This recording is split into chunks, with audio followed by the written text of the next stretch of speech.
Welcome to the Global Discussion, discussions with creatives, leaders, and thinkers. My name's Simon Hodgkins, and today I'm joined by Jeff Sheehan. Jeff, you're very welcome to the podcast. Let's begin by asking you to introduce yourself, tell all our worldwide audience all about Jeff Sheehan and all the wonderful things you're involved in. So over to you, Jeff. Well, thank you, Simon. It's a pleasure joining you from Atlanta, Georgia this morning. And it's always a great privilege to be speaking to people from Dublin. I am 98% Irish, at least according to Ancestry DNA. And I've been there a number of times and really enjoy visiting there. And I think one of my most fun memories are actually things that you've done you shouldn't have done is I was with some of my work colleagues, and we drove in through the wrong entrance to the Dublin Zoo.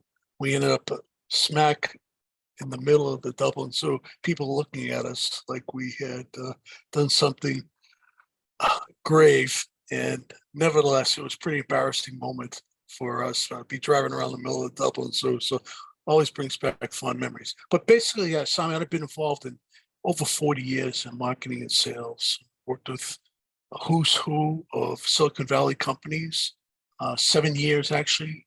My major account was Intel Corporation. So traveled around the world with Intel and went to their various facilities, worked with companies such as Apple, Hewlett-Packard, Dell, IBM, AT&T, just to name a few. I was at the forefront of the cell phone technology business, working with Motorola to a small extent, but also AT&T, going to Bell Labs and some of these other places that they had facilities throughout the world, and talking about cell phone development. A company I work for is a major Japanese manufacturer of electronic components, and they provided, and they still provide today, most of the guts for the cell phone business, along with everything else. You see that mic there that you have, Simon? Chances are there's a Murata component in that. So they're quite ubiquitous with regard to their footprint in the electronics industry. Fascinating career for over 20-something years there, and met some wonderful people and always exposed to leading edge technology. Since leaving there, I've been doing a number of different things from an entrepreneurial perspective, but mostly from a philanthropic perspective. And I ran a career ministry here in Atlanta called Holy Spirit Career Ministry. Also have for the last 13 and a half years been teaching people how to use the various tools out there for the job search. I've spoken to countless thousands and met with many one-on-one for their respective job search. Now I'm back doing that again. I've been with the pandemic, and that was fairly slow as far as speaking engagements, getting in front of people. But next Wednesday night, I'll be giving another presentation at a local church here to job seekers on using that. I'm also doing things such as working with Toastmasters, and have been involved in Toastmasters for the last 12 years, a phenomenal organization, nonprofit, about 330,000, 340,000 members globally. I regularly attend meetings throughout the world. Has helped me become a better speaker, better leader, and better networker. I'm also involved in a lot of networking activity. I'm co-host of a local networking session on Friday mornings at 10 o'clock through the Happy Neighborhood Project. I love connecting with people, love trying to figure out where I can connect people in order to help facilitate some opportunities in their lives. I'm up there in age, so it's nice to make some money, but really it's better. How can I change someone's life? I've run across a lot of younger people in their 20s and 30s who really need some help. And I try to help to the best of my possibility to make the connections for them. Or if they publish books, to help promote them. So a potpourri of different things, Simon. It's interesting, and it's all based upon my years of experience working with some very large and very small companies, and traveling the world as you did, and just having an experience where someone who grew up with my background in Quincy, Massachusetts, from the so-called other side of the tracks, who would have ever envisioned the experiences and things I've had over my lifetime? So back to you.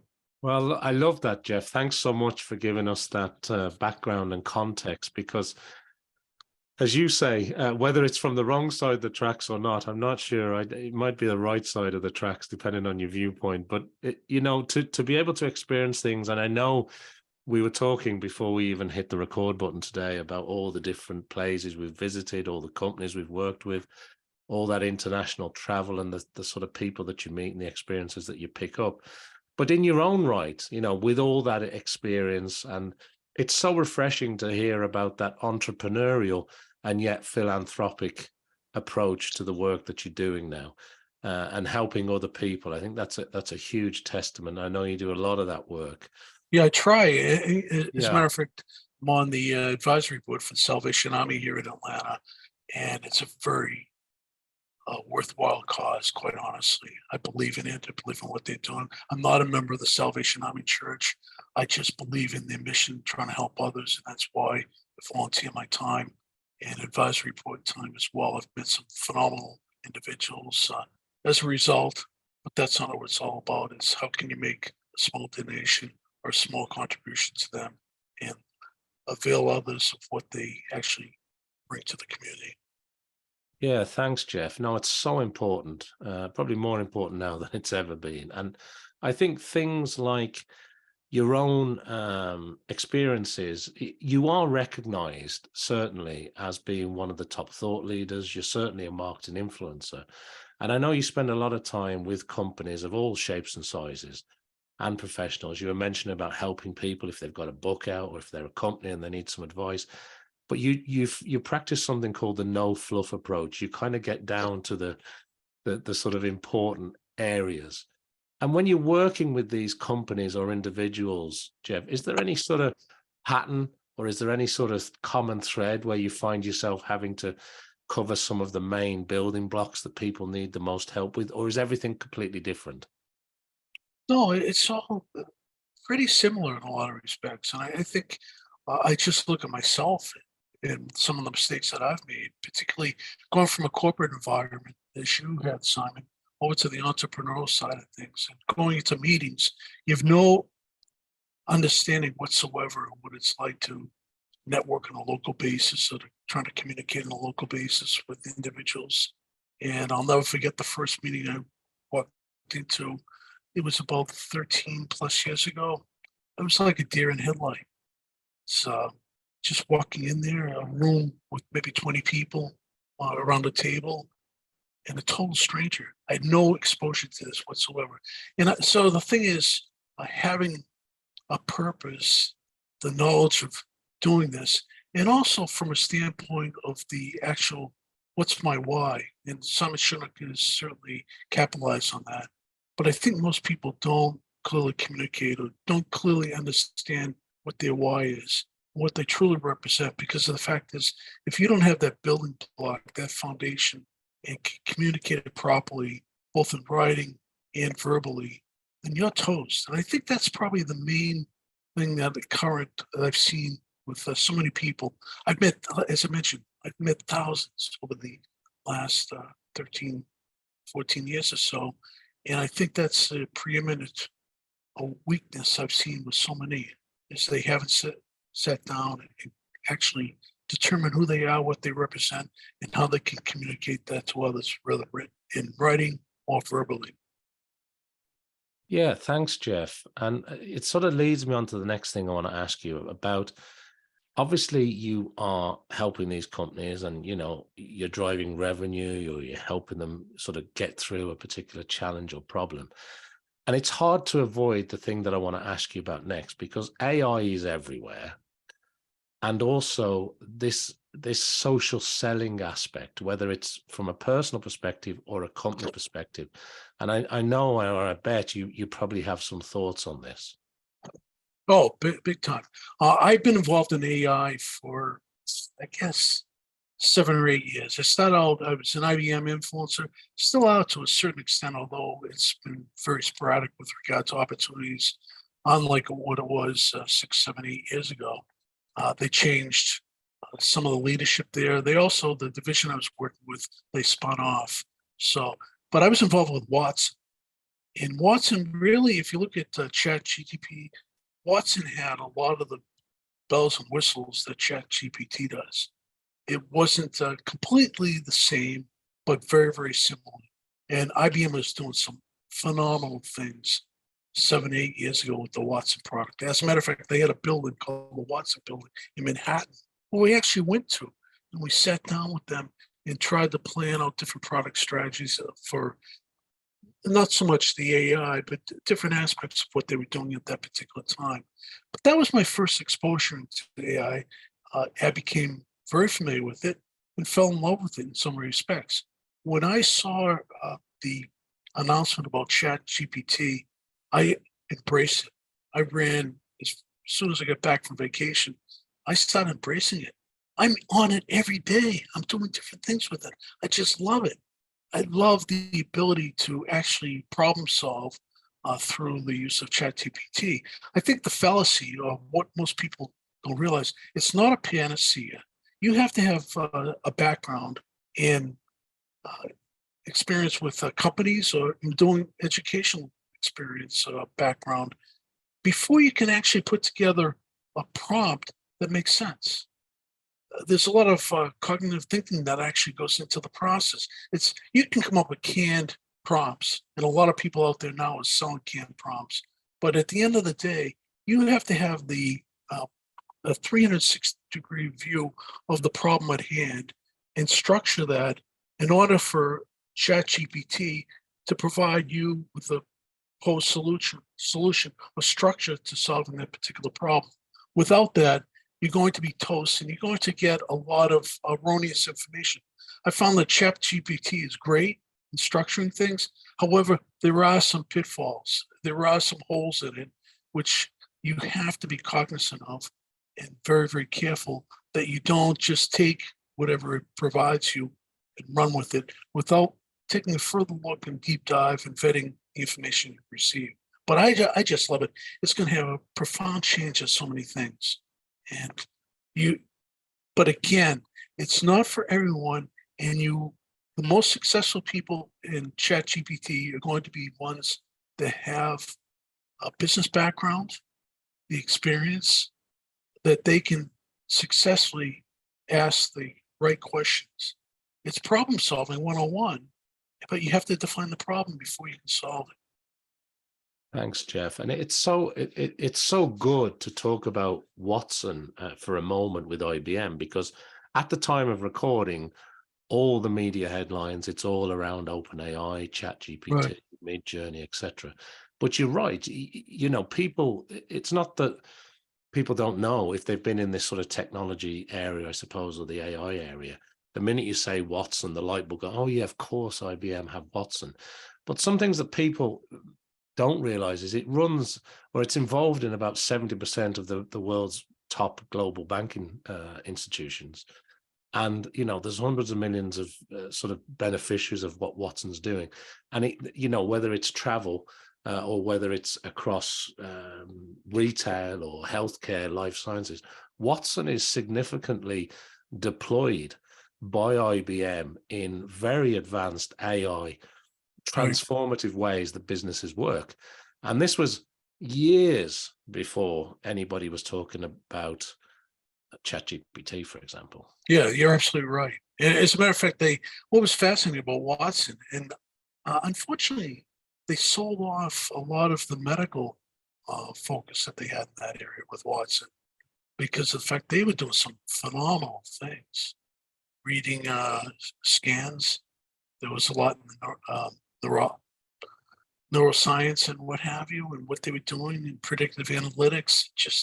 It was mind-boggling what they were doing. I was actually writing on machine learning and predictive analytics for them at that time, and tying it all into Watson and some of the innovations that IBM was doing at the time. Just absolutely phenomenal what they had. Yeah, 100%, Jeff. Thanks for sharing that. I want to ask you a little bit about your own learning style next, because obviously you've picked up an awful lot of information, whether it was working at IBM. Oh, correct. But when it comes to your own learning style today, do you find yourself listening to podcasts? Are you a visual learner, sorry, I should say? Are you reading books or white papers? How do you get your information? How do you stay current? And what's your preferred sort of learning style, Jeff? I'm up before the roosters, okay, in the morning, and I curate. If you follow me, Simon, I know you follow me on Twitter. I curate an awful lot of articles. I read the material, It might not be in depth, but I do go through it, read. And what I try to do is I try to curate articles that I put my marketing hat on, and what would be of interest to me as a marketer, or what could be helpful to me in my marketing career profession. And I try to put that out there as far as the articles that I curate. And I generally do one per hour from 6 a.m. to 10 o'clock at night. And it gives me the ability to stay up to date with what is going on. And I read some fascinating things on a day-to-day basis with that. I also look at YouTube videos on a daily basis as to what's out there, what's new. The problem I see with YouTube videos is the fact that there's a lot of fluff, and they have a lot of front ends, which essentially it takes them 5 minutes to get to the meat of what they're talking about. I don't have the time, so I generally skip through that, skim through it. But now you have the ability to download the transcript. So if something interests me, I will actually look at the transcript of the YouTube video rather than the video itself. It saves a lot of time because I'd rather look at things and go through a summary. I can look at the key points and really glean that information, whereas sitting there and listening to a video can be quite time consuming. And at the end of the day, you might not get any value out of it that's substantive. But I read. I read a lot of books. I skim through books too. I'm just a copious consumer of information, unfortunately. Good in a lot of ways, but bad in others, because what happens, I have interest in too many areas. I can understand that, Jeff. I can sympathize with that. Yeah. Yeah. The other thing I want to ask you is about advice. Now, obviously, you share a lot of advice because Right. you're a thought leader. But when it comes to advice, maybe that you hold dear, or that maybe you picked up along the way that you think is really important in life or in business, or maybe it's just advice that you find yourself sharing often that you'd like to share with us today. But what springs to mind when I ask you about the best advice? I think the best advice that you give to anyone is try to help others to the best of your ability. And what happened is when I was downsized and went from the corporate world to the entrepreneurial world, that meeting I told you about earlier, walked in there, and there was a guy from Boston. And I really stood out because of my Boston accent. I've lived here for decades, but yet I still have a deep Boston accent. And he detected that immediately. So he befriended me, an older gentleman. He became my mentor. He was trying to help me out, but he reached out. There was no expectation for monetary reward at the time. He's a mortgage broker. I had a house, I had a mortgage, so I wasn't a good prospect for him. But nevertheless, he tried to help me. And as a matter of fact, he was responsible for one of my first speaking gigs, where he subsequently became the director of the Holy Spirit Catholic Church Career Ministry. And I spoke there.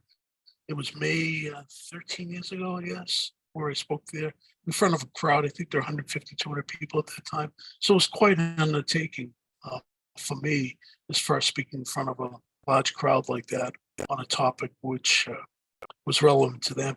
And something I had a deep knowledge of, but nevertheless a challenging time. But so he really reached out and helped me. And as a mortgage broker, I can tell you, he has just retired at the ripe age of 82. He was still going. But he actually, I don't think he ever sold a mortgage in his life. His whole way that he conducted business was through helping others, mentoring others, and putting them in contact with others who might have conceivably changed their respective lives. The other one is down the same lane is a book by David Bradford called Up Your Game. And I had the privilege of meeting him a couple of years ago in Provo, Utah. He's one of the most connected people on the face of the earth. The late Larry King wrote the foreword for his book. Eric Schmidt from Google was his boss, and Steve Wozniak from Apple Computer worked for him. He was the finance director for Romney's campaign for president. He co-shared that, shared that with Meg Whitman, formerly of eBay. So a heavy hitter, but nevertheless, his whole focus on life is about helping others. Phenomenal individual. Really can't say enough good things. I think that anyone who really wants to succeed should read his book, Up Your Game, Six Timeless Principles for Networking Your Way to the Top, because it really can help others along the journey. Now, a word of caution, helping others, the boomerang doesn't always come back. And people need to be aware of that. Even though you help someone, don't expect anything from them. And a lot of times it doesn't come back, but it is quite beneficial from keeping you going, from contributing to someone's best interest by helping them to the best of your ability. Well, Jeff, thanks for sharing the advice and also the book, Up Your Game by David Bradford. I think two great areas for people to pick up on. And as we sort of come almost to the end here, I just want to squeeze in a few more questions if I can. Sure. One is around how you go about planning today with the work that you do today. So are you working 3, 6, 9 months ahead? What are you focused on? What are you hoping to achieve? What's on the radar for you, Jeff? Working on a couple of books I've been working on forever, quite honestly. I wrote one with another guy called Higher Paths to Employment in the Social Media Era. And I have some others ongoing as far as taking notes. And as I mentioned, I curate a lot of articles and have been saving those articles and taking excerpts from them for the potential books I've been writing. So I've been working on that quite diligently, involved in, like I said, Toastmasters, nonprofit activities such as the Career Ministry and the Salvation Army, some other nonprofits I work with, as well as trying to stay healthy. I mean, I'm no young guy, although if you compare me to some of the others out there, I am. There are several people that are still going strong and well into their 90s, and which is so nice to see. And I know a lot of people. I mean, you look at Tom Peters. I think Tom is 80 years old, wrote In Search of Excellence. He's still going strong. He's still out there. And I've been engaging with him for about 11 years or so. And I just love the stuff that he posts for the most part. Some things I disagree with, but nevertheless, he is quite an excellent individual and truly one of the world's most gifted management gurus. Yeah, like that a lot, Jeff. Thanks for sharing that. And look, before we do wrap up, there's only two things I need to ask you. Number one is there any other area that we haven't touched on, or is there anything that you'd like to re-emphasize before we finish up today with our worldwide audience? And secondly, and importantly, if people want to reach out and connect with you, where's the best place to send people to? Well, okay, two words of caution. One is make sure you vet people. In the social media era, I can't tell you how many people I've come across that if you peel back the onion, they may position themselves out there in social media as the greatest gift since the development of bread. However, sliced bread.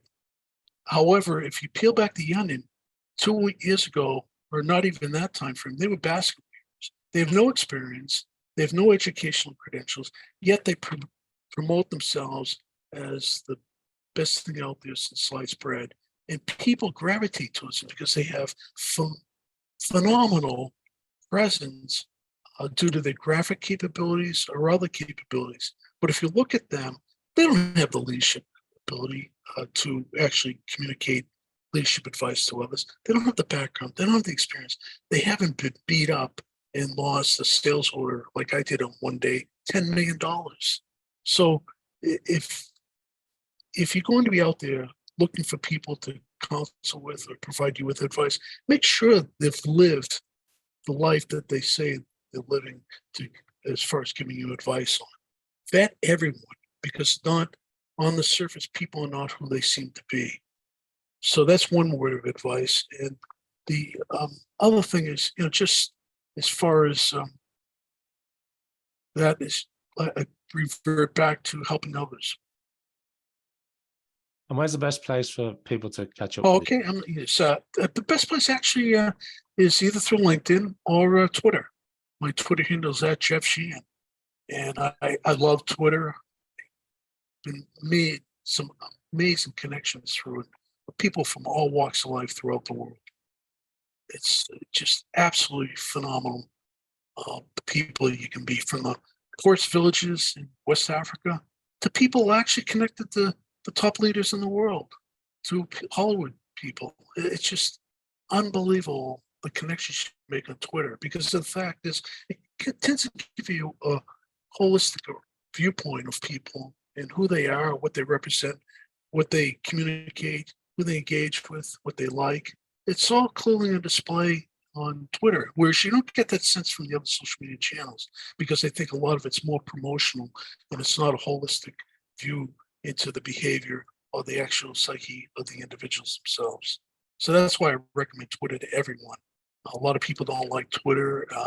I just love it. I've incomparable connectivity with others from throughout the world, and also gives you the ability to help people quite readily. I like it promoting their books and doing other things that can help them. I run a campaign on Twitter called Get Traction for Others. I recognize a problem during the pandemic where a lot of people that I knew were really struggling. As a matter of fact, one of the individuals I know was on the cusp of suicide, and the person was communicating this out there. And so I got a sense, people were really struggling. So what can I do? And I could use my network for promoting them. Okay, maybe they get a few people that look at their respective YouTube channels as a result. All it takes is one individual to change someone's life, that one connection. So that's why I did it. So the best way is through Twitter to get in touch with me, perhaps, and LinkedIn. Okay. Well, there's some really important points, and obviously, if you want to connect with Jeff, LinkedIn, but obviously Twitter is the place that you'll find him. And that brings us nicely, Jeff, to the end of the episode today of the Global Discussion. I want to thank everybody around the world who's either been watching or listening to this episode. I would like you to like, share, subscribe, do everything I need you to do to help support this podcast. And I hope you'll join me back here for some more discussions with creatives and leaders and thinkers. And thank you so much indeed to Jeff Sheehan. Jeff, it's been a pleasure to talk to you again and to catch up with you again today, my friend. Oh, absolutely. A real pleasure, Simon. Enjoy the rest of your day.